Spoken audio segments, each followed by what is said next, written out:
It's showtime, folks. Welcome in Chase and Big Joe live today from the Omni Nashville Hotel at Kitchen Notes on this Tuesday. Hope you're having a fantastic, wonderful start to your day. He is Big Joe Dubin. I'm Chase McCabe. Dr. Crane Nick Frazier is back at the studios on the ones and twos. Joe, how you doing? Good, my friends. Good to be back at the Omni as always, and always a good time down here. Was talking to our good friend Todd Rodermill about last week and all of what happened downtown, and it was one of the best weeks Nashville sports and downtown.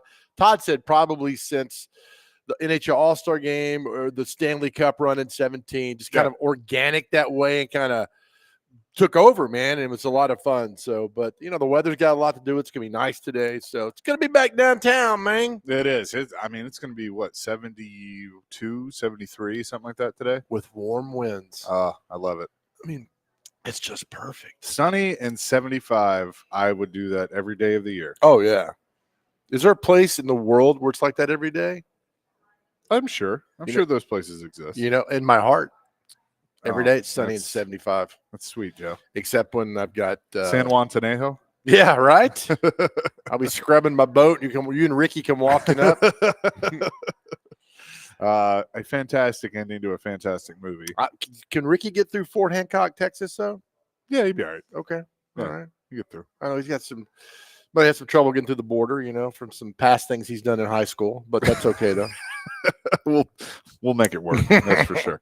Again, we're live today at the Omni Nashville Hotel here at Kitchen Notes. Hal Gill will join us at 9:30 as he usually does on Tuesday. A little bit different. John McClain will join us today from 10 to 10:30. We'll get his thoughts on free agency and the things going on in the NFL. Obviously, a lot of big moves, and we're all still waiting on Aaron Rodgers and what he's going to do. But John joining us. He's going to the first couple rounds of the tournament in Vegas. So is he? So he had to move today. So that good for him. Yeah. Is he working or is he? I think it's pleasure. Is Baylor in that bracket? Because he's a big Baylor guy. I don't know. It's a good question. The Baylor Bears. They're playing the SEC team in the first round. I forget who. Mississippi State. They playing the Bulldogs? Indeed, it's an 8-9, I believe. Oh, the 8-9 matchup is always difficult. At least, Dr. Crane, your Bulldogs got in. You didn't think they might not get in. They got in. Yeah, you know, I'm intrigued to see how they play in the March Madness tournament. I think it was last year they played Michigan State, and they easy, just buddy. What happened? You turn into McClain on us there for a second. Sorry about that. Yeah, they played Michigan State last year, I believe, or it was the year before, and they just didn't show up. So hopefully this year it's a little different.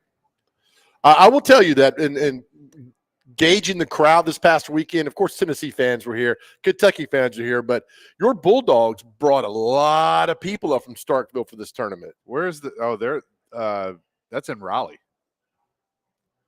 So what's John going to Vegas for? We got to figure this out now. Well, is he going just to the reason I'd be going to Vegas and there's not actually games there? Yeah. It might be that. Is he going to the Sphere to see the Eagles? Maybe. We'll ask him. Okay. We'll ask him. I like speculating better. Oh, yeah. It's, putting things out into the universe. Do all that. We have to go. Our good friend Kenny Chesney's playing the Sphere in June. We have to go out there and support our guy. Oh, we do. Do you have I told you, our good friend Tim Duggar went and saw the Eagles at the Sphere in Vegas. Yeah. He said it ruined all concert experiences for him. I believe because nothing can top what he just saw at the Sphere in Vegas. Yeah, they're not actually playing in Vegas, so I think he's just going. The same reason that I would be going. Well, is there a women's tournament out there? Are the women playing? And he's a big Baylor women's basketball fan too. I don't know. There's a basketball tournament. It's a new one. It's called the Kings basketball tournament. It's a college basketball. Oh, yeah. Is that the one Fox came up with? Yes. Okay. That's very confusing. There's going to be hilarious. You book a trip to Vegas because you see that and you think that it's the NCAA tournament. And you walk out and it's like, wait, what the University of Phoenix versus South College. Like, what the hell is going on here? It's guys that look like us run up and down the court. Yeah, the first and second round tickets, obviously the first four in Dayton. And then you got Denver, Lexington, Providence, Wichita, Seattle, Raleigh, Milwaukee, and Cleveland. Okay. Where are the regionals? Those are in Newark at Prudential Center. Okay. The Chase Center in San Francisco. Like it. State Farm Arena in Atlanta. Like it. And then Lucas Oil in Indianapolis. Not a fan of big games in arenas. Well, in stadiums. But what they do is they split it so it has 2 courts. So it's kind of cool how they do that. Huh? They split like the event level, they split and put 2 courts, and so they kind of it's like 2 arenas in one. At Lucas Oil? Yeah. That makes no sense. Well, that way you can have like one game going on. You could have 2 games going on at once. You could have one game going on while the other one warms up, whatever. Really? Mhm. Okay. That's just It's what they've done before. I think basketball deserves to be in an arena. An arena, not in a I'm big with stadium. I'm with you. The Final Four I can sort of get behind, but Right. But anything else, I'm kind of like, I agree. Yeah, I went to the 87 Final Four in Indiana beat Syracuse, and we sat in the second to last row. Is that in Lexington? Nolans. New Orleans. 85 was the one at Rupp Arena.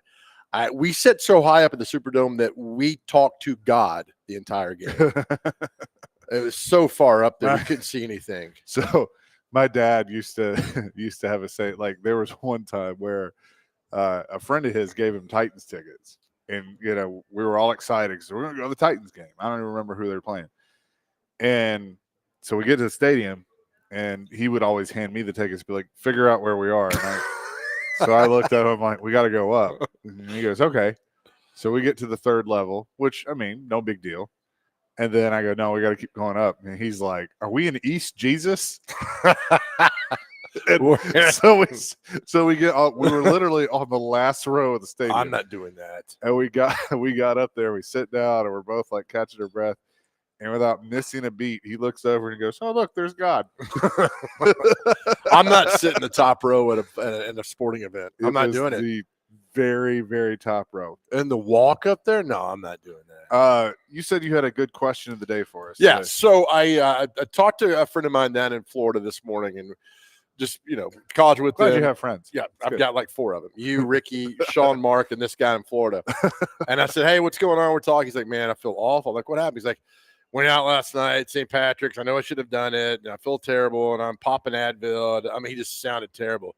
So I started thinking, what's the worst hangover Oh, you've ever easy. had? That's easy for me. And 615-737-1025. Let's have fun with this. The worst hangover you've ever had. My friend in Florida is like, "I knew better on a Monday in St. Patrick's. I shouldn't do it." And now he says, "I feel awful." I'm just, and yours is New Orleans. I had gone for WrestleMania 30 with our old friend Jeremy Benefield, and he doesn't drink. I, of course, at that time was 20. I think I was in my 20s, 28 probably. okay. And had never been on Bourbon Street. So we go out on Bourbon Street, and they looked at me too, and they're like, "Oh, rookie, let's go." God. And I was like, "Oh wow, you could just walk up to a window and drink on the street." And I had a Hurricane. Here's the problem with New Orleans drinks: they're all sugar, and so that's what gets you.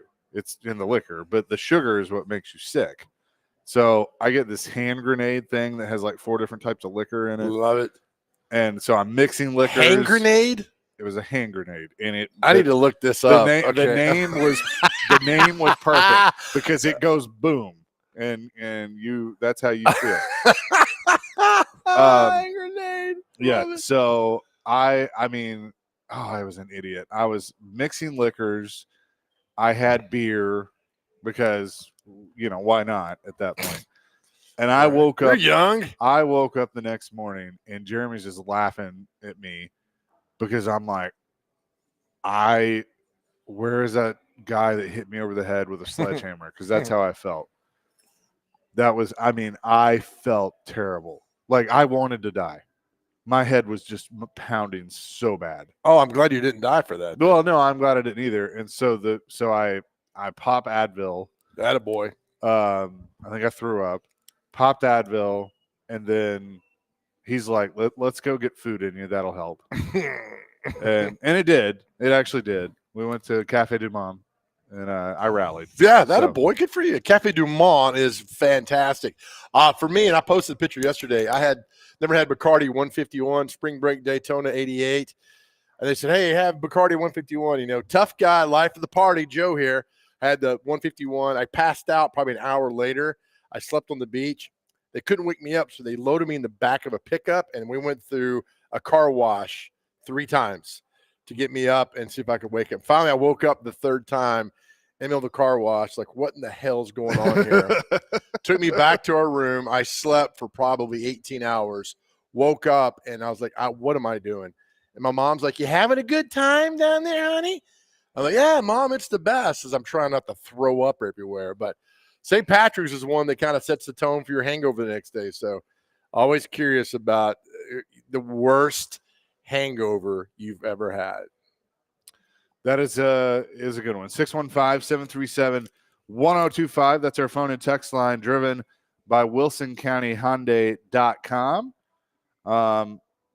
If you want to weigh in on our question of the day, we'll get some good ones coming in. Ricky said, "Oh, the hangover question." I know his because I was a part of it, but there are definitely some good ones for your little breaking news coming out by the Nashville Predators. You want it? You ready for it? Go ahead. The Predators will participate in the Global Series next year in Sweden against the Pittsburgh Penguins.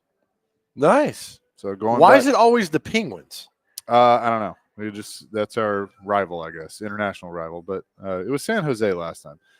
So it'll be Sweden in 2025, November 14th and 16th, 2 regular season games, as the Penguins will play in Europe for the first time in 17 years, and Predators will make their 3rd trip abroad, their first visit to Sweden. Nice. So that will be very cool that the Preds will play in Sweden. You're getting caught up by one Joe Rexroad. And I didn't want to do it, but Joe did it, and it's okay. So I was wrong. That's okay. But they did it for the Conference USA basketball tournament in Frisco. They put the curtain down the middle, and the men played on one side, and the women played on the other side. Did they not, Joe? For the tournament. Did they not, Rexroad, for during COVID when they put the bubble? They did like a bubble in Indy. After it was like 2021, I think it was. I think they did it then. Maybe that's what I'm thinking of. Okay. I know there has been a case where they have done that at Lucas Oil. Well, not a fan of Rexroad's tone on the that's fine. text. So I'm not at all. That's fine. I'll look it up. And if I'm wrong, I'm wrong. But I swore I thought they did that. Joe got animated today about talking about college basketball. I know. Look, mean, he's basketball Benny, so you can't argue with him on that.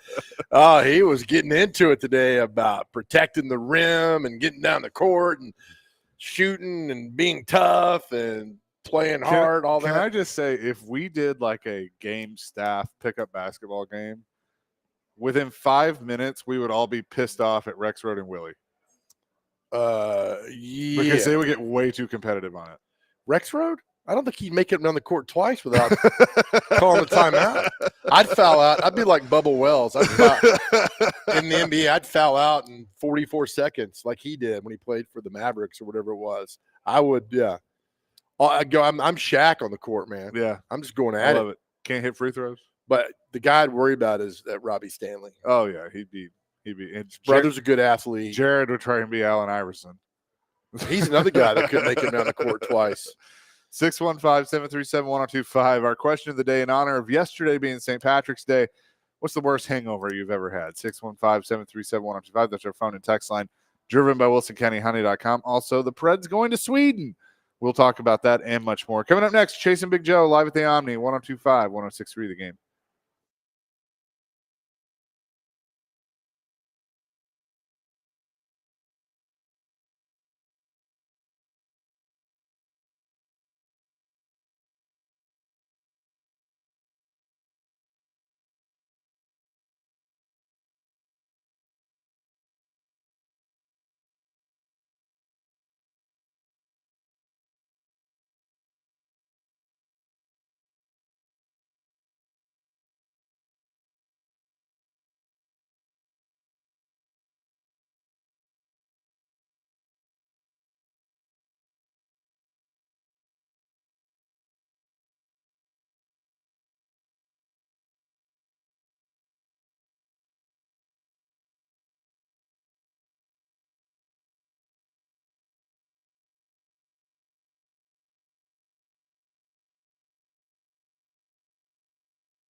Chasing Big Joe, 1025, 1063, the game. We're at the Omni Nashville Hotel today. Dr. Crane is back at the Busy Bee Plumbing, Heating, and Air Conditioning Game Nashville Studios. Home of the $99 yearly Beehive membership, where the buzz is always about great service. And we love our time here at the Omni Nashville Hotel at Kitchen Notes, right, JoJo? Yes, we do. And come night tomorrow night, songwriter night, which is great. These things are so good. It's always packed and fun. If this bar could talk, songs and stories from bar lines, it is free here at the Omni Hotel, 5:30 on Wednesday. Look what they got. They got Jamie Adamson, your favorite, Chase, Colton Armstrong, Yes. Marilyn Bates, Dave Kane, other songwriters. It's free. It's good at bar lines tomorrow night at 5:30. It is a free show, so come on down and have a good time. We love it for sure. And always Gotcha. being here at the Omni Nashville Hotel. Our question of the day in honor of St. Patrick's Day: what's the worst hangover you have ever had? A lot of responses have weighed in. Yes. 615-737-1025. 1978 says, I once drank a hand grenade and a hurricane in one night. I do not recommend that to anyone. That's what I did. So where were you, 15 years ago? I got to look at while I was in a hand grenade now, man. Hair Metal Henry. Worst hangovers every day after listening to this show. Yeah, that's true. Second worst was the first trip to Mexico with my missus before we got married. Plane had booze, cab had booze, and hotel pool until midnight had booze. Oh, And look, we both know your missus. She can drink you under the table. oh yes, no doubt. That's great. Let's see. Ty. Boys, my job had rolling blackouts on Wednesday, and they called off work. Went to my boy's apartment at MTSU and drank so much I woke up in a completely different clothes and a bloody face. Good Lord. I had fallen straight on my face in the parking lot trying to foot race everyone I could find. Had a 3-day hangover, laid on the air vent at my mom's and dad's for 3 days straight. Holy hell. That's the absolute worst, man. Did we do dumb stuff when we were younger? We all did. If you didn't, then you didn't. Did you really live? Yeah. 7948 Talladega infield about 20 years ago. Yeah, that's accurate. Patrick said my worst hangover was after Syracuse won the national title in 2003, and that was on Bourbon Street. I don't remember the next few days. Go on. How many of these are involving Bourbon Street? I would say a vast majority. Because I've had, well, you've had a massive one. It's like Patrick had one. Others had those. Man. Let's see. Mike in Lebanon in the early 90s. I was in my early 20s and stayed up for 3 days to beat a game on Nintendo. I was constantly drinking Mellow Yellow. On the 4th day, I slept for almost 12 hours, and when I woke up, I thought I was going to die because my head was exploding. It took another full day to recuperate. Never again. All from Mellow Yellow? Oh, I'm sure there's something else involved in that. Devin and Dixon. I was young and dumb, but me and my buddies got a cabin years ago, and the first night I went through a half a handle of Jameson, Jack, and a 12-pack of Bud. Good The next day, I thought I was going to meet Jesus. I wanted to die. Oh, my goodness. Jameson, that like you like Rick Pitino, drink a quart of Jameson? Yeah. Have you ever drink Jameson? It's not easy. No, yeah, you don't Right. like the fact that you can do a handle. 4274. Friends and I drove from Colorado to New Orleans for Mardi Gras in the late 90s in a giant conversion van. After the first night on Bourbon Street, I woke up in said van with the door wide open. my my pants around my ankles, Good Lord. cuddling a 22-ounce Heineken like a teddy bear. I must have gone out to pee at some point. Anyway, that day was no walk in the park. Oh, my Lord.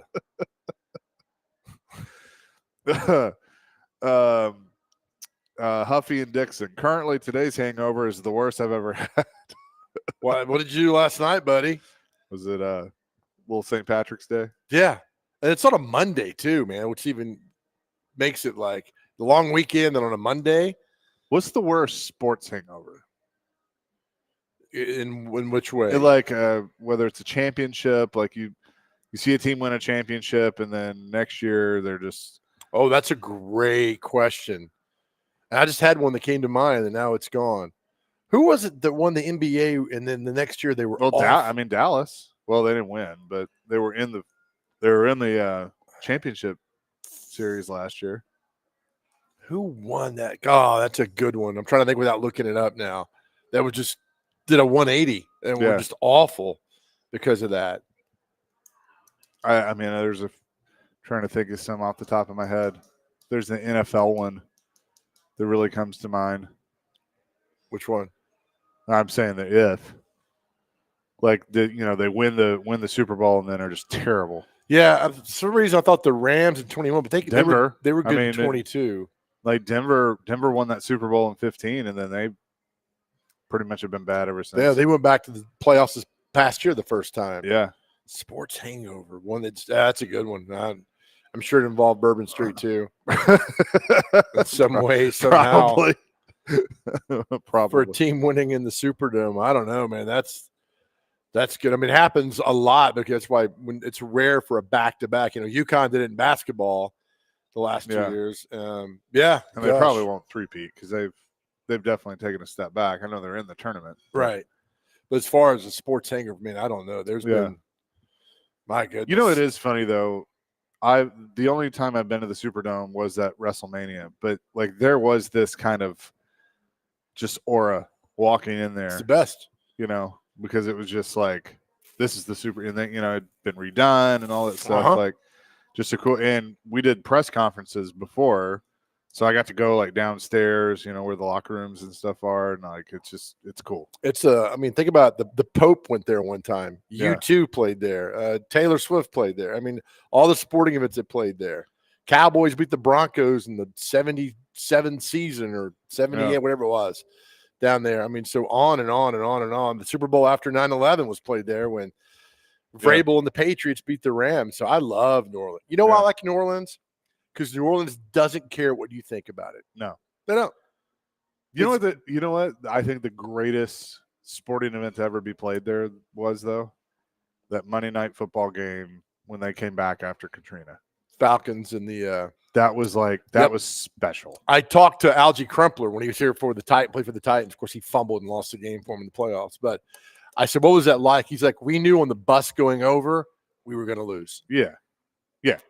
Like, so how do you play? He's like, "Yeah, we try to do our best, but we knew." Yeah, you weren't gonna. You had no chance. Wasn't that that wasn't Breeze, was it? It was. It was Breeze. Yep. That was Breeze's first game at the Dome. I think it was. And then he had Steve Gleason block the punt. Yeah.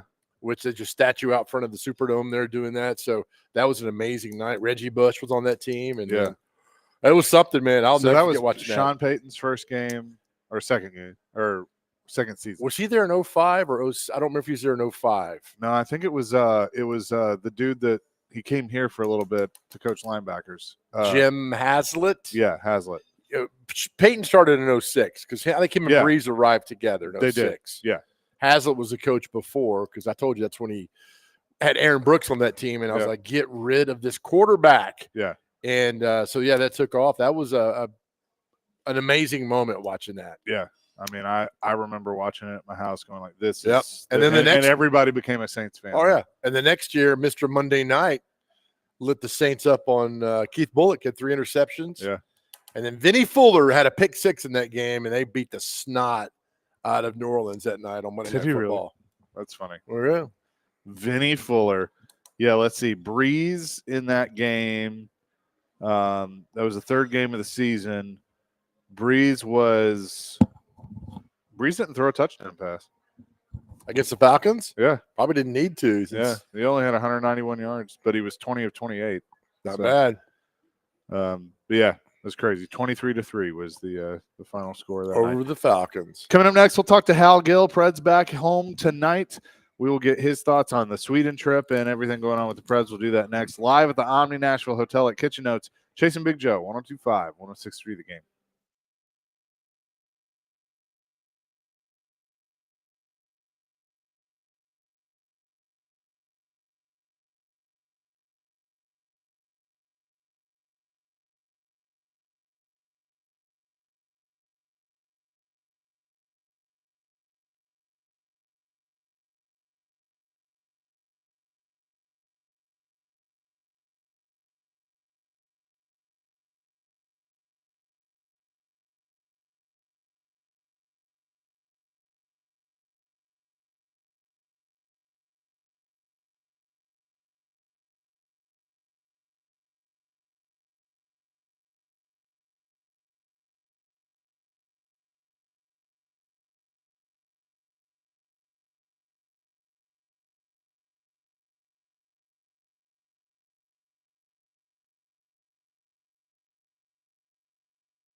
Chasing Big Joe, 102.5, 106.3, the game on this Tuesday at the Omni Nashville Hotel. Predators back in action tonight against the St. Louis Blues.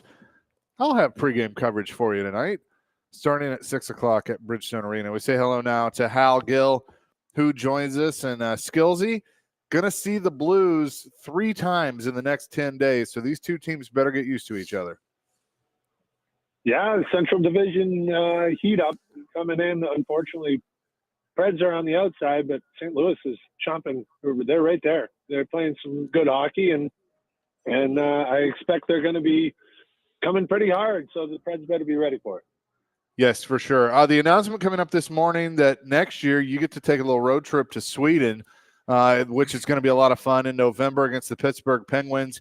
It's the third time that the Predators have played abroad. I think this is going to be really cool. I love the global series, but going to Sweden, I know Philip Forsberg will have to show you around.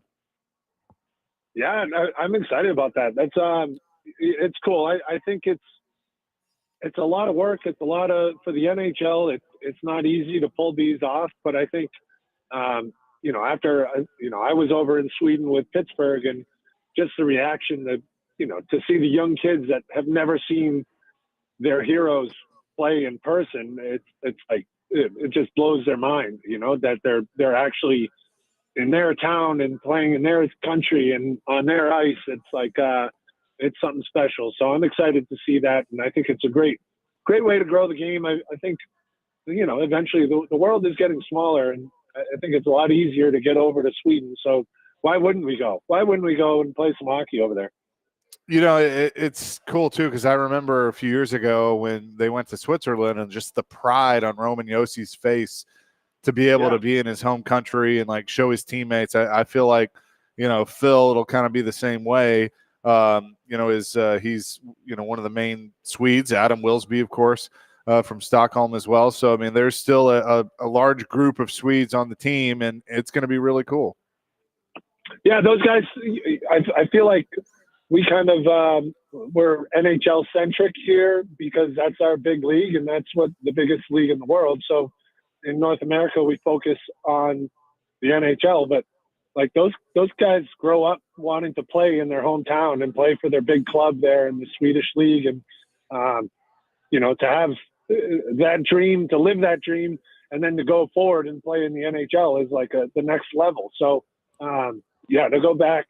And I totally forgot about that. Yost, that it made everyone cry just seeing Yost, take in that moment and have his all his family and friends and his countrymen just taking him in and burn, and that was awesome. And I'm sure Phil is excited for the same thing.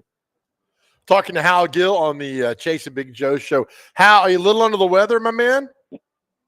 I am. I had a heck of a road trip. I fought with my pillow in my bed for most of that road trip, and fought off the cold and the rain and the misery that was Southern California. And so I'm on the mend. I feel great. I just, I need my voice to feel great with me. Yeah, remember, those aren't pillows. Hey, by the way, all right, so there's 16 games left in the season. We know the Preds are going to make the playoffs. I get that, but what do you need to see these final 16 games, Hal, from the team? You want to see more of the young guys up? You want to see everybody come together as one? I mean, there's a lot of possibilities here, but what do you want to see?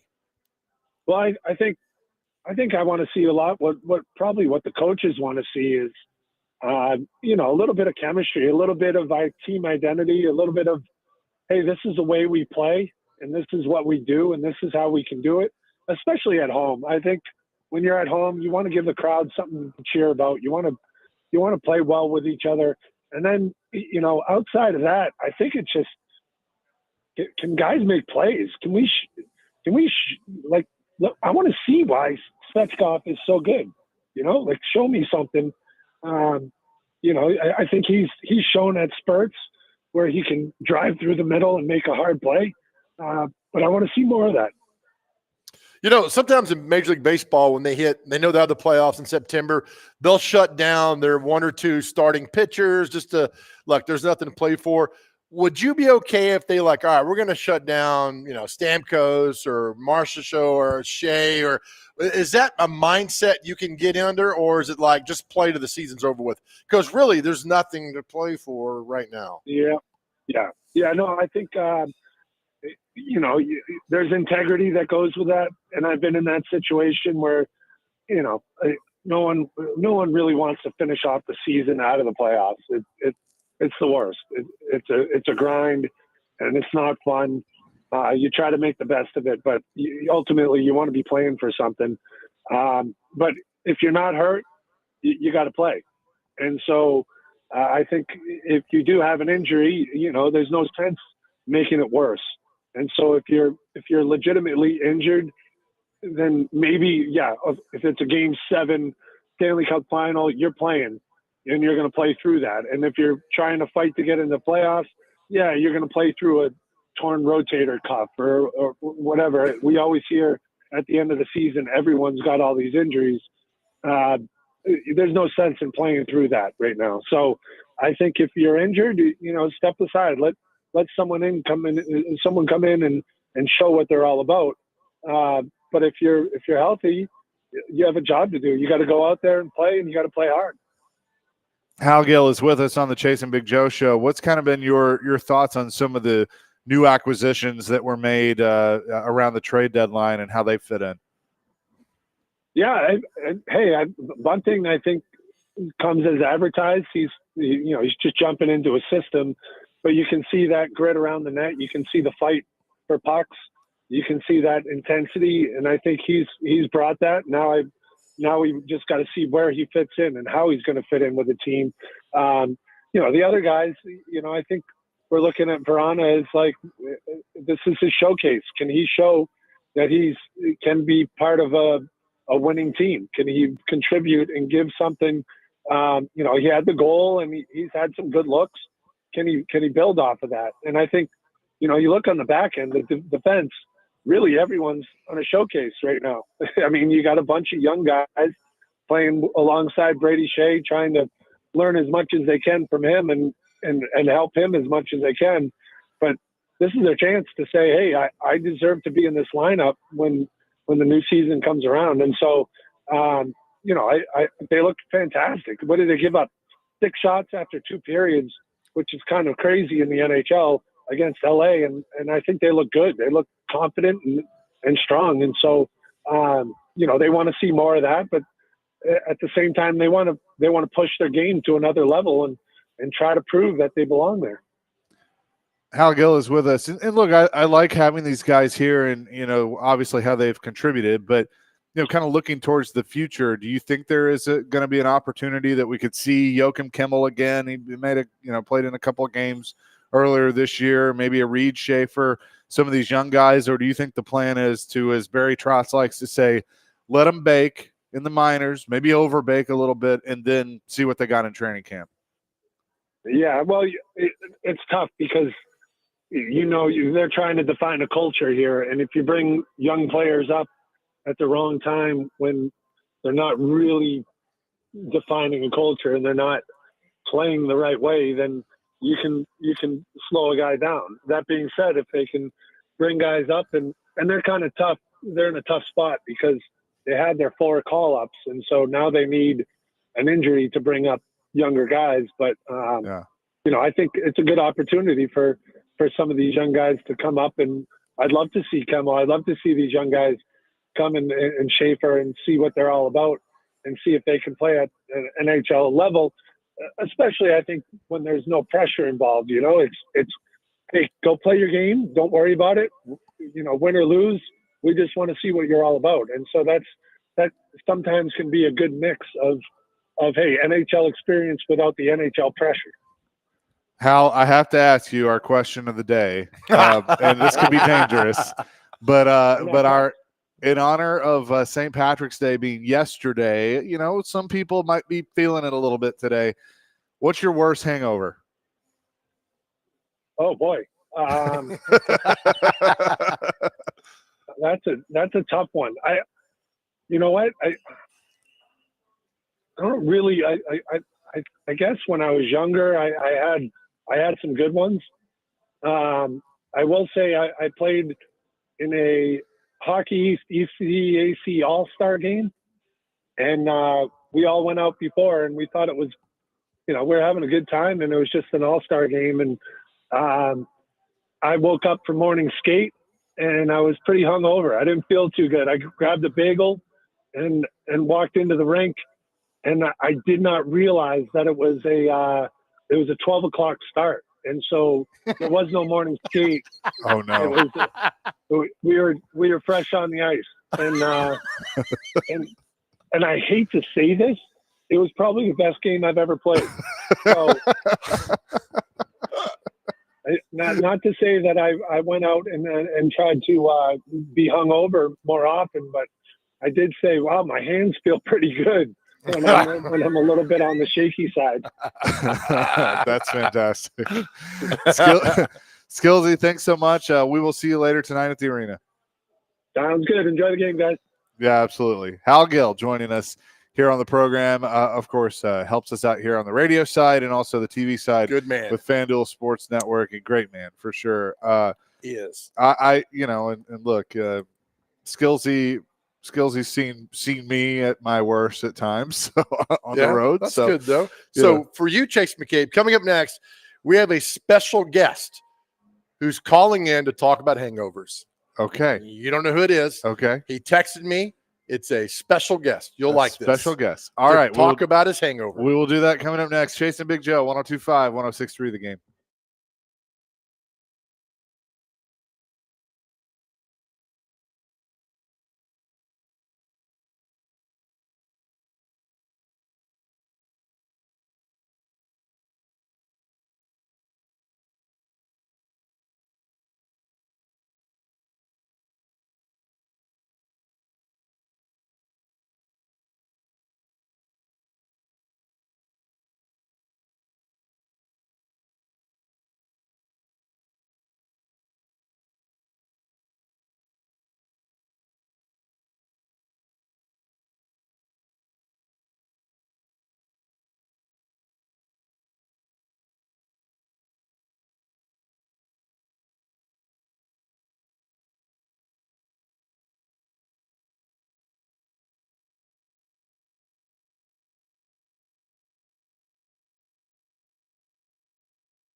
Beer belly. What? Beer belly. What? And while I'm working on this beer belly, when I drink all your beer, I'm going down to Whataburger. And I'm gonna get a Whataburger with cheese. A Whataburger without cheese. A Whataburger with double cheese. A French fries. Some more French fries. A fucking one of fresh catch fish sandwiches. Another Whataburger with double cheese. Chasing Big Stone Cold. Chasing Big Joe 1025, 1063. The game on this Tuesday at Kitchen Notes at the Omni Nashville Hotel. Tune in later tonight to 94.9 The Fan as Vandy Baseball hosts Belmont. Little in-city action there. Pre-game at 5:45, first pitch at 6. Coverage also available on the Game Nashville app and theGameNashville.com. All right, I have no idea who our special guest is, so you do the our honors. topic today is the worst hangover you've ever had coming off of St. Patrick's Day. Let's welcome in to the People's Show our very good friend, the one and only Jim Wyatt, who has a hangover story for us. Oh, boy. Jim, good morning. Jimmy. How are you, buddy? How you guys doing this morning? I've recovered Oh. since my story, but I hope you guys are doing well in there today. We No, are. We're doing great. Oh, where is this going to go? This could be good. Well, it's funny. I saw Joe's post about his Bacardi story, I guess, from spring break many years ago, and I sent him a text about my story that what got me, and I'll never drink it again. I was in college, University of Tennessee. I'd met my sister was dating a guy who ended up being her husband. He's still my brother-in-law here 34 years later, however long it's been. But he introduced me to Jägermeister. I'd never had Jägermeister before. And so I was trying to be cool for him. I tried a shot of it, and I thought, no, it's not so bad. And certainly doesn't have the stinging to it, but it knocks you down. So had one. Had two. I think I ended up with probably 7 or 8 shots of Jägermeister within probably 30, 45 minutes. Oh, my gosh. And I can tell you now, have not had Jägermeister since. It took me about 2 days to recover from that one. I needed help getting back to my dorm room. So how long did it take before it hit you? I mean, not obviously they're not that 45 minutes, but when did it hit you like, oh, my God, I'm in trouble? I think probably, I think after the first couple, of course, I was starting to feel pretty good, which probably inspired me to drink the 4th and the 5th. And then, once I got to 5, I was still coherent enough, and the night was still young. I thought, let's turn this into a big night. And so that's when I think I hit 6 or 7, and then they all hit me like a ton of bricks. And I'm not kidding. I pretty much had to be carried home.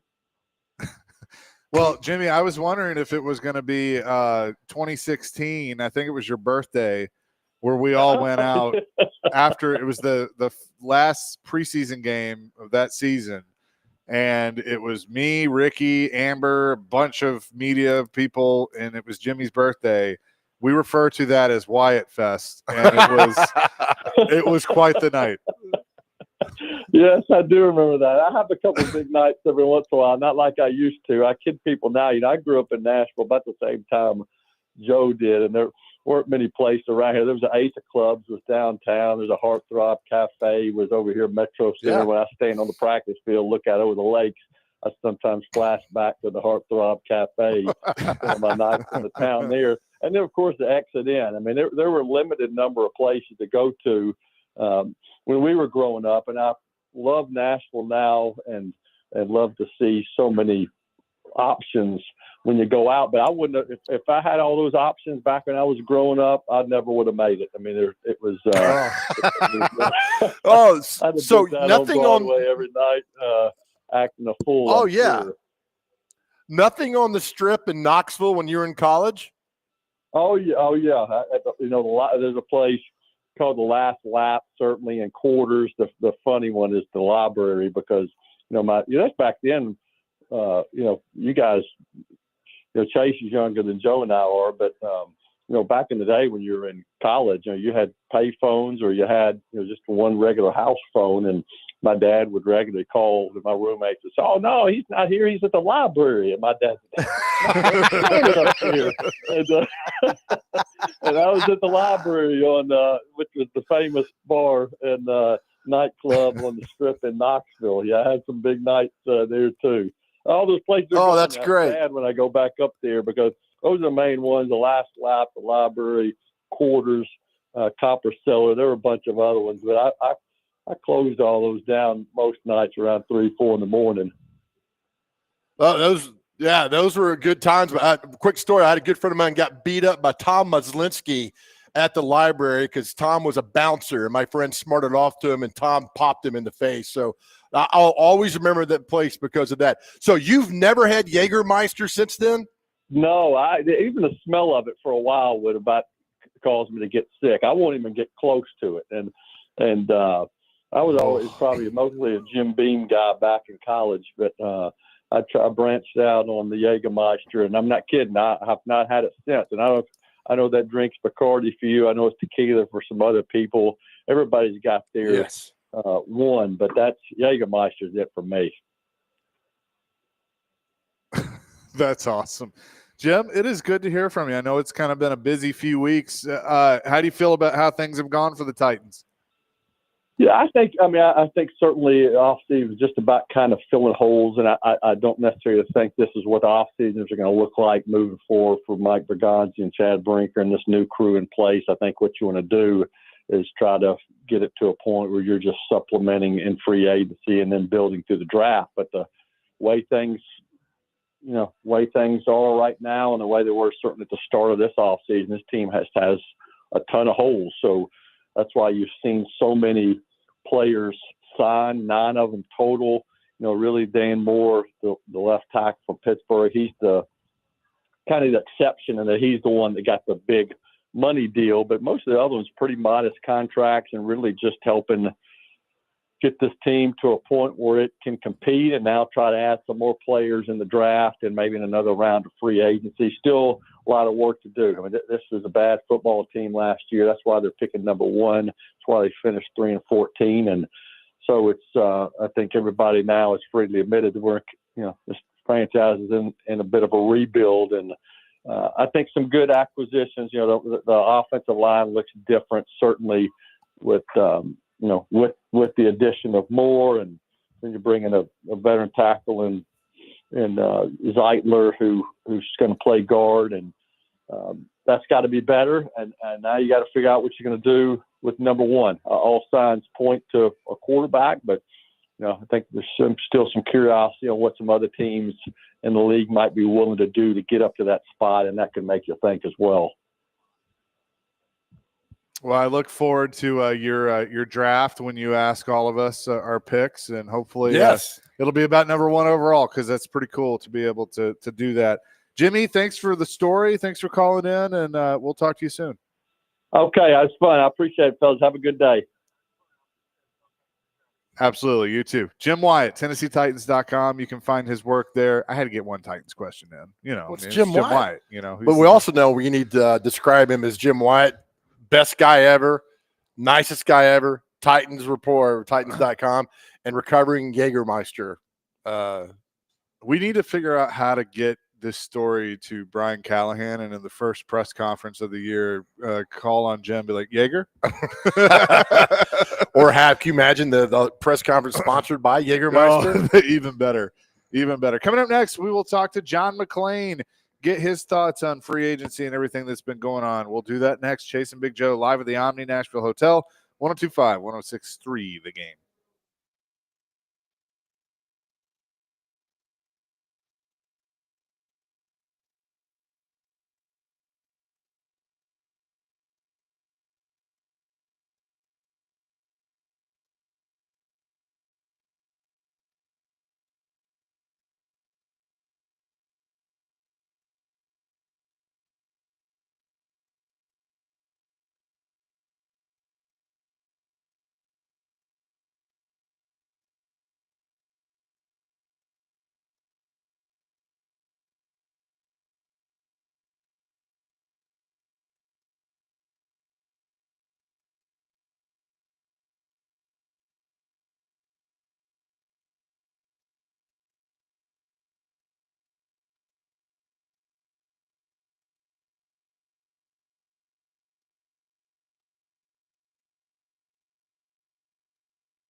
Hour number 2, Chasing Big Joe, 102.5, 106.3 The Game on this Tuesday. We're at the Omni Nashville Hotel at Kitchen Notes. Chasing Big Joe with you. Usually on Wednesdays, that's when we talk to John McClain, but he's joining us a day early because he's going to be traveling. John joins us now. John, what's up? How you doing? I'm doing great, guys. How are you? We're doing fantastic. Appreciate the time as always. Let's start with the big news that came out that both Ja'Marr Chase and T. Higgins, they have re-upped with the Cincinnati Bengals. Chase is now the highest paid non-quarterback in NFL history. T. Higgins getting a nice deal as well. So they have long-term deals with the quarterback and their top 2 wide receivers. But when you look at this Bengals team, is it basically going to be score 35 after giving up 34? They finished last season, I think, a 5-game winning streak, and but they notoriously start slow. Joe Burrow starts slow. I love seeing the Bengals spend money because they're notorious for being one of the cheapest teams in the league. And Burrow campaigned for this so much, and he did it publicly. And Mike Brown and his family came up with the money. Now they got to get Trey Hendrickson. If he's under contract, so he could hold out if he wanted to. But boy, you got a guy 17 and a half sacks leading the NFL. You do not want to lose him. And I think they'll get it done. Bengals are showing me something I have never seen, a willingness to spend a lot of money to try to win. And, their fans are fired up. And I do not believe they will let trade Trey Hendrickson because he's just too valuable to what they have on defense. They have a new defensive coordinator. If I'm the fans up there, I'm thinking, okay, Baltimore's going to be favored in the AFC North, and it's the Bengals, not the Steelers, certainly not the Browns, who are going to put the most heat on them is to try to dethrone them as division champions. Yeah, and when I look at Cincinnati, and you're right, they've been one of the cheapest teams in NFL history. But Mike Brown's obviously not getting any younger. I mean, is this the window? Are they looking at this as this is the window where we got to win a Lombardi? Well, as long as you got a quarterback, I don't think there's anything as a window. As the players get older, sometimes teams will hang on veterans that have been productive too long. That's what happened to the Cowboys under Tom Landry. He was too loyal to a lot of players he should have gotten rid of a couple of years before. And Joe Burrow, I guess he takes great care of himself. You can see him playing into his 40s. So I think once they all, get closing in on 35 maybe, but right now people are pumped in Cincinnati about what Mike Brown is showing. Oh, absolutely. Talking to John McClain on the Chasing Big Joe show. John, I just think one of the best stories of this offseason, the Texans signed Derek Stingley to the largest contract ever for a cornerback, for a defensive back. And obviously, what happened to his grandfather, with the Patriots and paralyzed during a game. I just think this is a really good story because by all accounts, this young man is a good man, and to see it all happening right now is really cool. It's a great story, John. It is a great story. Everybody was frustrated his first 2 years. He was the 3rd overall pick. Sauce Gardner went 4th. Sauce Gardner was Defensive Rookie of the Year. And next year it was Will Anderson Jr. And Stingley played 9 and 8 games because of hamstring injuries. Then he came back last year, and he was fantastic. He played as well or better than any cornerback I've covered in my 49 years of covering the NFL. And he is a really good guy. He's very quiet. I wish he was a better talker. I watch him. I don't know if he's intimidated by the media or what, because he's certainly not shy with his teammates. And that'll last. Highest paid defensive player, highest paid non-quarterback. It changes weekly because players are getting so much money, and I'm all for them getting every penny they can get because the owners cut them under contract all the time. But it's money well spent by the Texans. They knew they were going to do it. It's one reason they traded Laramie Tunsil. They were not going to extend him after this season when he'll be 32 next season. So they got it done. And next year, I don't know if they'll do Stroud and Will Anderson Jr. or if they'll do Stroud first, but both are eligible after 3 years. And when Deshaun Watson was eligible for his extension, they did it after 3 years. So one reason when you see a team stockpiling draft choices, it's a pretty good idea. They know they're going to need a lot of young players on their first contracts so they can, make room for the big ones. Oh, yeah. John, let me ask you this. You've covered the league a long time. Do you remember that? Because I think it was a preseason game in 77 or 78 when his grandpa was hit by Jack Tatum. Do you remember all that and the kind of the after effects of what happened? I was covering the NFL, and the guy that hit Derek Stingley was Jack Tatum, who ended his career with the Oilers. People see the play today. Stingley lowered his head over the middle. Tatum, who was known as the toughest, roughest player in the NFL, you don't say dirty because there's really no such thing as dirty back then. You could get away with anything. Right. Can you imagine a defensive lineman grabbing Patrick Mahomes, picking him up like it's WWE, and slamming him to the ground? Oh. You used to do that legally.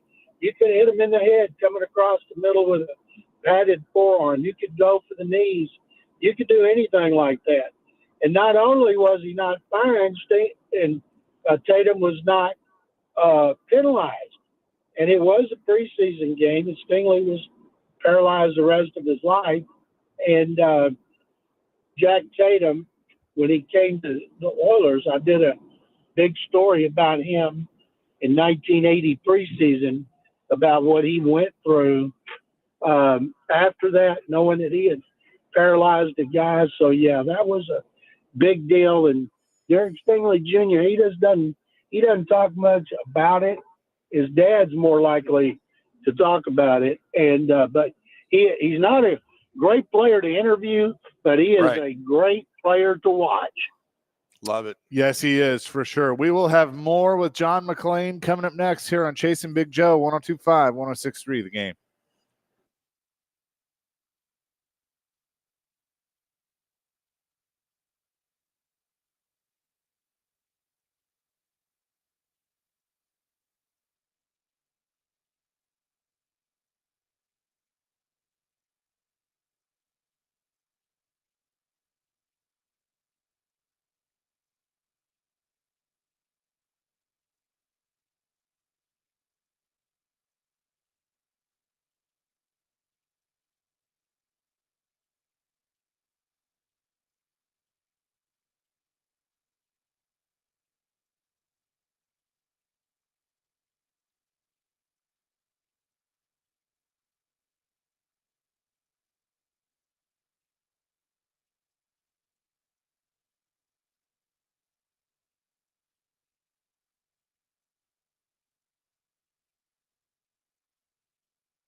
Chasing Big Joe, 102.5, 106.3 The Game on this Tuesday at the Omni Nashville Hotel at Kitchen Notes, continuing our conversation with the great John McClain.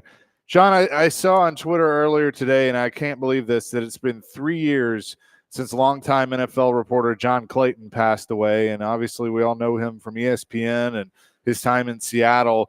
How much interaction did you have with him over the years? I knew John very well. I used to see him at the league meetings in March, at the combine, and at the draft. And then, of course, when he was covering the NFL and not the Seahawks, most of the time he covered the Seahawks, except late in his career. And when he was at ESPN, he made one of the all-time great commercials, screaming at his ma.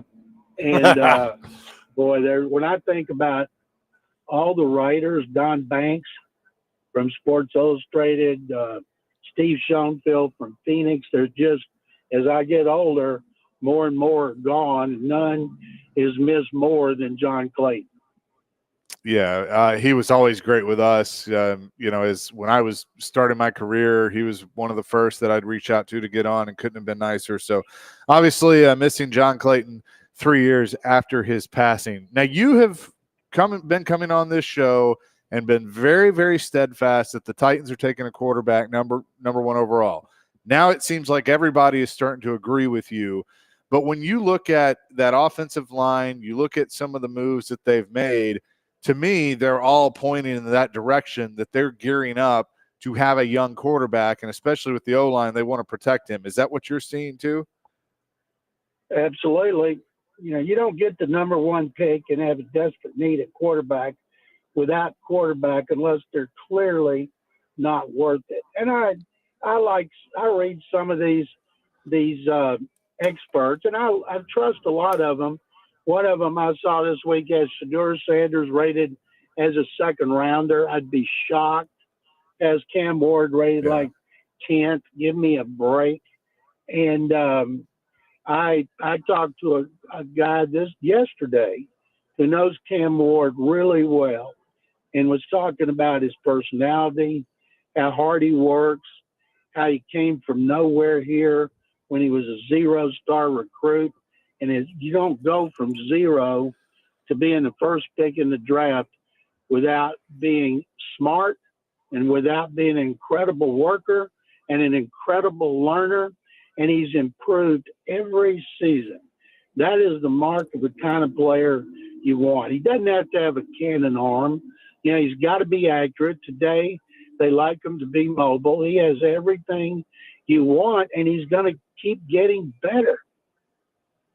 We're talking to John McClain on the Chasing Big Joe show. John, a couple weeks ago, Chase and I had Jeff Fisher on the show for a little bit, and we talked about having that number one pick. Remember, they got it in 2016. They traded with the Titans, and he was like telling us, he's like, when we acquired that pick, we were going to go after Jared Goff. He goes, but people were still sending us offers and talking to us up until the last second, on and on and on and on and on.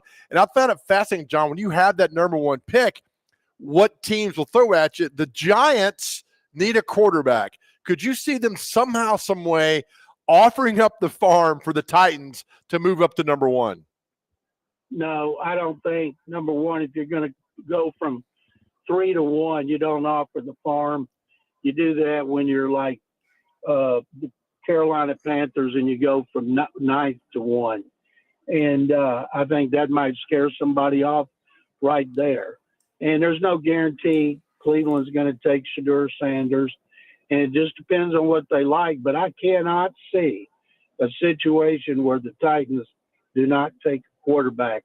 And because if they do, what is their alternative? Will Levis?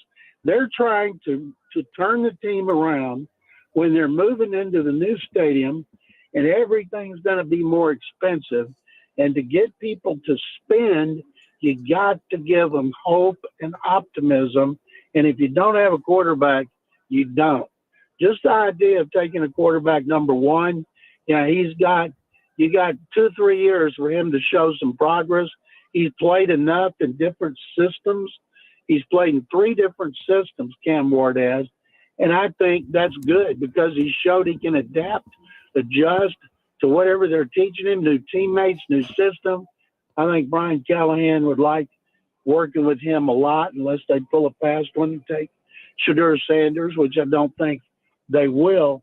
But this team has got to give, like I said, hope and optimism, because when you move into a new stadium, if you're really down, like Bud Adams picked a time to try to get a new stadium here when the Oilers were coming off a 2-14 season. And you talk about bad timing, that was the worst timing. Yeah, it sounds like it. John, all right, so now we wait on Aaron Rodgers because that's the domino in the crystal ball. Where do you think he goes, John? Is there the slight possibility that he says he's done? I can't imagine if he was going to say he's done, why wouldn't he have said it while he's down there walking on the beach in Australia with a black towel or cape or whatever around him, Right. studying life. And I don't understand Minnesota's plan. He wants to go to the Vikings. If the Vikings take him, are they going to play him over J.J. McCarthy? If that was the case, why didn't they just keep Sam Darnold? His 3-year deal, the Seahawks can get out of it after 1 year. I also don't understand why money would be an issue with Rodgers when he's made over $300 million. And I'd like to see him get stuck with the Giants. It'd be a great story because they're awful, and he might wish that he had played for the minimum for the Steelers or the Vikings, but he's going to be the immediate starter in Pittsburgh. So why wouldn't he want to go play for Mike Tomlin? Oh, I totally agree. And I just think it's funny, John, because the path he's on if he signs with the Vikings is the exact same path of the guy that he's always tried to get out from under his shadow, Brett Favre. That's why I kind of hope he goes to the Vikings, because that narrative continues on right now. But I'm with you. The Steelers is the slam dunk for him. Yeah, I thought Daniel Jones might re-sign with them, and because there's no guarantee J.J. McCarthy's going to be real good right off the bat. He hasn't played. He's a second year, could have a sophomore slump and growing pains, and he could get hurt. And you might wish that you had a veteran quarterback, and Darnold knew the system. So it's just very curious what's going on there and why he would want to go there without a guarantee of being the starter when he could go to Pittsburgh and get that guarantee for a coach who doesn't have losing records, which means he's always going to compete for the playoffs. Amen. I'm with you 100% on that. John, as always, thank you. It's the best segment every week being with you. I appreciate you. Have fun in Vegas, my man. We'll talk to you next week. Yeah, thank you very much. As always, I look forward to it. All right, John McClain joins us usually Wednesday, had to switch to Tuesday this week because he's going to Vegas out there. All right, we'll take a break. We're live from the Omni Nashville Hotel. Coming up next, 9 years ago today, I consider it the greatest upset in college basketball NCAA tournament history. Happened 9 years ago today, and the guy that was on the call that game will join us next. This is the Chase and Big Joe Show, live to Omni Nashville Hotel, 102.5, 106.3 The Game.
All right, welcome back into the Chase and Big Joe show. I can see our next guest doing this at Conrad's in Murfreesboro back in the 80s. Before we bring in Chip Walters real quick, shout out to the gang at Six Pack Coverage and Andrew Grayson listening on the show today. Love you guys. Love your content.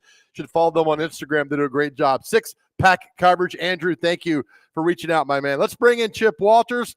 Chip, good morning to you.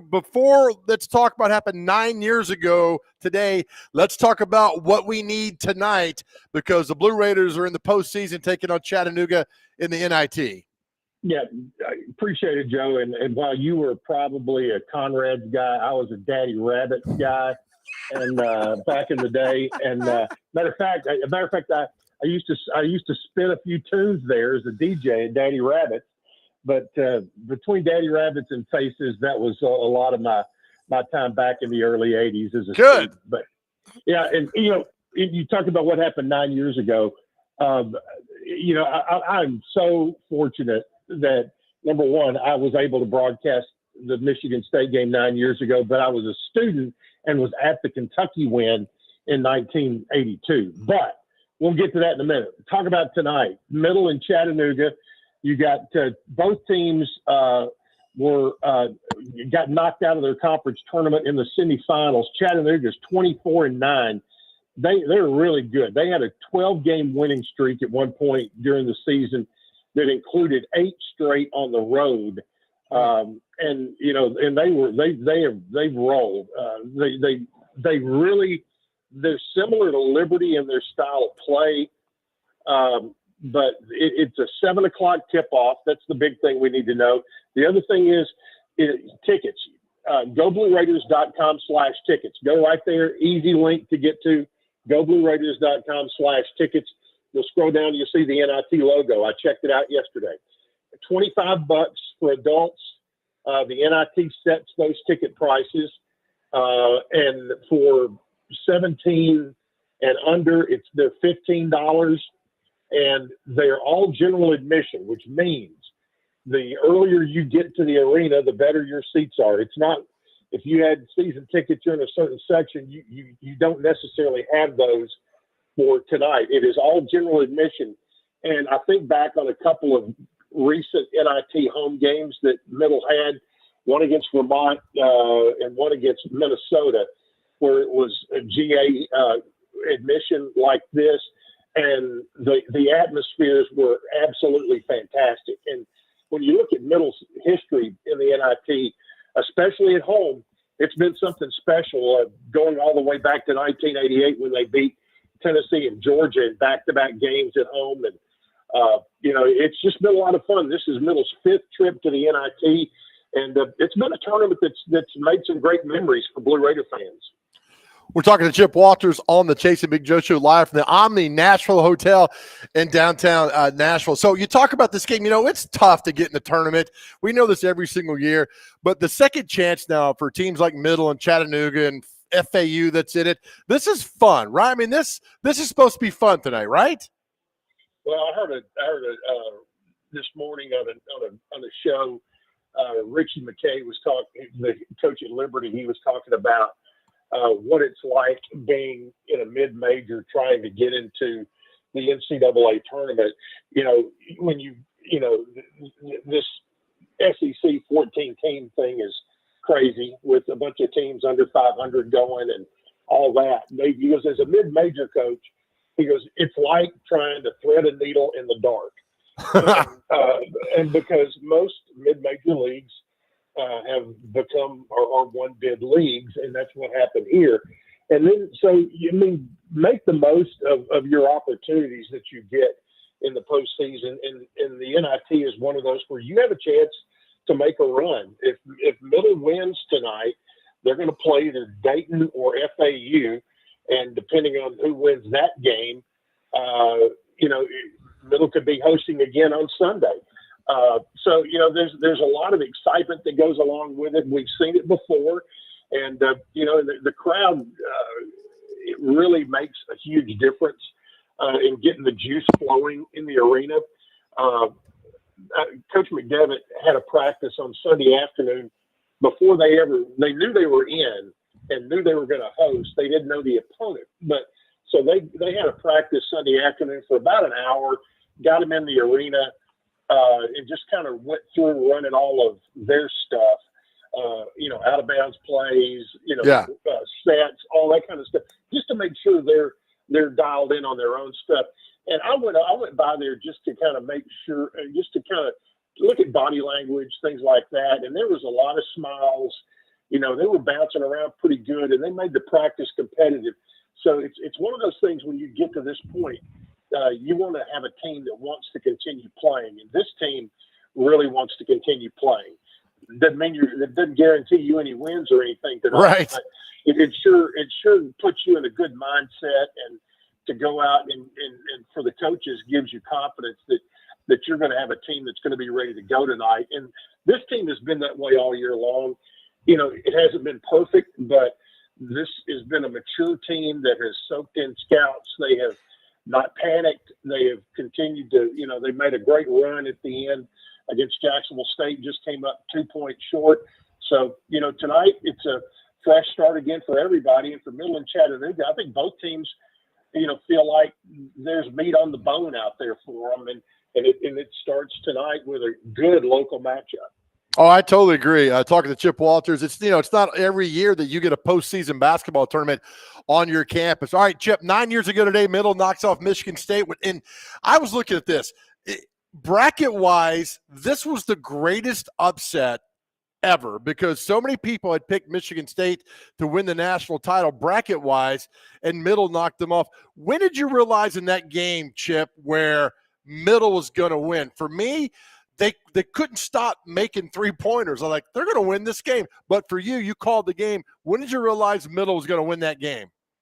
Well, they got up to a great start. They were up 15-0 in the game, and or 15-2, and Izzo, Coach Tom Izzo had to call a timeout. But you knew that they were going to make runs, and they had such, they're so well coached and had such good players that. You don't take anything for granted against a team like that. And you get, for me, it got deeper into the second half. And there was the thing that really cemented it for me is Middle got the ball. I can't remember if it was on a turnover or on a rebound, but it started with Giddy Potts, and he threw it down to Darnell, who then threw it to Reggie for a dunk that was kind of the coup de grace.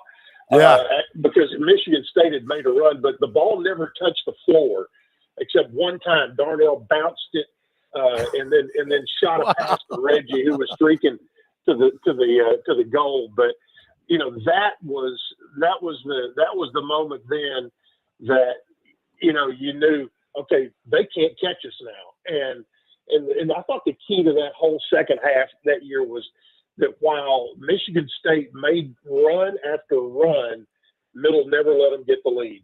And so they kept that middle edge of having the lead against that ball club. And you're right, at the time it was the biggest seeding upset of all time. Since then, Maryland, Baltimore County, and Fairleigh Dickinson have come up and been 16 and over ones. And have taken that title, but at the time it was something else. And the other thing that added to that, Joe, was that it was a Friday afternoon, and it was the CBS national game. So everybody in the country was seeing what was happening, and I can't tell you, I got more text messages that day than I've ever gotten in my life. What it did, I think Andrew Ottman has some numbers on, how much media exposure, what the value of that was. Yes. For MTA, for the university at the time. It was just the synergy of all of that was crazy. I remember walking back from the arena to the hotel, and I had a Middle polo on or whatever, and just people, shaking their, pumping their fist when they see anybody wearing Middle gear and pumping everybody up. It was a magical afternoon in St. Louis, and it's a day that I'll never forget. And it's you want to see that happen again, and it will. But right now you take what's in front of you and try to make a great run here, like Middle did in 1988, beating Tennessee and Georgia at home, and coming up one game short of going to New York at the time, Right. against Dana Barrows and Boston College. Just that was an unbelievable run that they put together there. And so it's going to be a lot of fun tonight. And I think you've got two teams that are both extremely well coached and that both will play the game the right way and get after each other in a great way. And you get both are really skilled. So Chattanooga is a top 60 offensive team in the country. They're not as great defensively as they are on offense, but they share the ball well. They average about 17 assists per game, which Middle's got to be really ready, especially with their help side defense, to be ready to go tonight. But 7 o'clock, doors will open, and it is a free for all to get the best seats in the house. Love it, Chip. We'll hear you on 93.3, 95.1 down in Murfreesboro tonight. Let's do this so we can have you back on later in the week, man. Always appreciate you. As I tell everybody, you are the best voice in college athletics, and I know that for a fact. Appreciate you, man. We'll see you soon. Thank you, man. GoBlueRaiders.com/tickets. Get them right now. There you go. Chip Walters on the call tonight on 93.3 for the Blue Raiders taking on Chattanooga. All right, we'll take a quick break before we do. Let me tell you about a special event happening at the Omni at Bar Lines. If you've never been to Bar Lines at the Omni National Hotel, I think it's a perfect spot downtown. It's out. They open the doors. It's beautiful right there on John Lewis Way. It's so great. Tomorrow night, you will have a songwriter night called If This Bar Could Talk, If I Could Talk. If This Bar Could Talk, songs and stories from Bar Lines, feature some of the best songwriters in Nashville, Jamie Adamson, Colton Armstrong, Mary Lynn Bates, Dave Kane. It is free tomorrow night at Bar Lines at the Omni Nashville Hotel. Come down, be a part of that. It's so much fun. By the way, the Omni is the best smelling hotel in America. I'm telling you right now, the best smelling hotel in America. Come down, hang out with us. We'll see you tomorrow night, Bar Lines, If This Bar Could Talk. We'll take a break. Come back next. It is America's favorite segment, Celebrity Birthdays. And what day is it? That's next here. 102.5, 106.3, The Game.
All right, welcome back here to the Chase and Big Joe show live at the beautiful Omni Nashville Hotel. And Kitchen Notes, come by and see Kitchen Notes. Again, Kitchen Notes it's got a packed house in here this morning. Perfect food, great people. Stop by and see Tim and Megan and everybody here. It's always good. So Omni Nashville Hotel, proud sponsor of the Big Joe and Chase show. Oh, the other way around. Chase and Big Joe show. Sorry, Chase. With that, Dr. Crane, Chase has got Preds duties. We have a special guest who's doing birthdays in a moment, Dr. Crane. But before that, take it, buddy. Hey, Joe, there we go. My mic was not on there. There we go. There you go. That mic's important. It is indeed. First on the list, we have Awkward Moments Day. So just like now. Let's see. Forgive Mom and Dad Day. So I guess forgive your mom and dad. Let's see. Goddess of Fertility Day. National Agriculture Day. National Biodiesel Day. World Social Work Day. Supreme Sacrifice Day, and then wrapping it up with some food days here. National Lacy Oatmeal Cookie Day. All right. Let me get Did you say laced oatmeal cookie? Lacy. Lacy. Yeah. What is that? What's a Lacy cookie? I don't know. It must be some fancy person that makes these oatmeal cookies. I know what a racy cookie is. All right, time for celebrity birthdays. Brought to you by. We got one more. My bad. National Sloppy Joe Day. No. Yes. Yes, good. Now, is that Sloppy Joe Key West or Sloppy Joe the food or Sloppy Joe me? I mean, it could be all three if you want them to. Does Nani make Sloppy Joes? Yes, she can make Sloppy Joe sandwiches. Well, what are we waiting on? Well, she had that surgery, so she's getting recouped from all that. All right. Well, then when she gets better, Sloppy Joes. You got it. I'll go buy the meat at Mapco. Okay. All right. Now, can I do the read for celebrity birthdays? Yes, sir, you can. All right, celebrity birthdays brought to you by friends at Jarrett Companies. They go above and beyond industry standards. Only company you need for commercial construction services. They have commercial, plumbing, HVAC, all forms of HVAC units, wide-ranging fire protection, sprinkler systems, extinguishers, electrical services, electrical installations, electrical inspections, upgrades, or replacements.